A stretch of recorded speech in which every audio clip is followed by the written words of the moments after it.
Ny farana ny sabotsy lasa teo ny fivorimbe ny Rotary Club District 92-20 ka tamin'ny alalan'ny famondrana ilay collier tamin'ny gouverneur vaovao sy ny gouverneur teo aloha no namaranana izany fivorimbe izay nentina indrindra nandiniana ireo ezaka mbola ho atao ireo zava-bita ihany koa ka tesy amin'ny hôtel Carlton Nanosy no nizorana izany rehetrarehetra izany.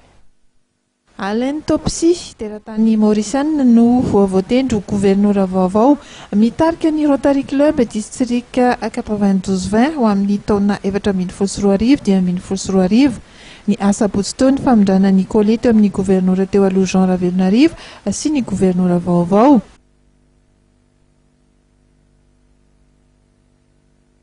I gouverneur vaovao izay nanome toky anohy ny asany teo aloha ny asan'ny Rotary Club izay mifototra amin'ny fanasoavana ny mpiarabelona. Ce collier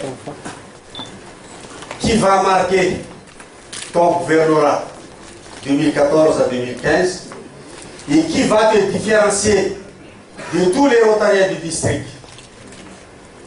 Ce collier ne pèse pas lourd, mais ce sont les responsabilités dans le district 92-20 qui sont des fois complexes, mais quand on a pris l'engagement pour servir le Rotary, cette tâche n'est pas lourde, combien c'est fois difficile, mais avec joie, que nous, gouverneurs, nous devrons maintenir la pente positivement.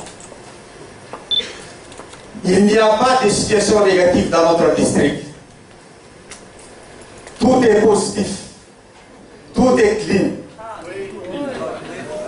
Aujourd'hui, c'est avec grand plaisir que je vais te transmettre ce collier. Vous êtes trompé de collier, mon gouverneur.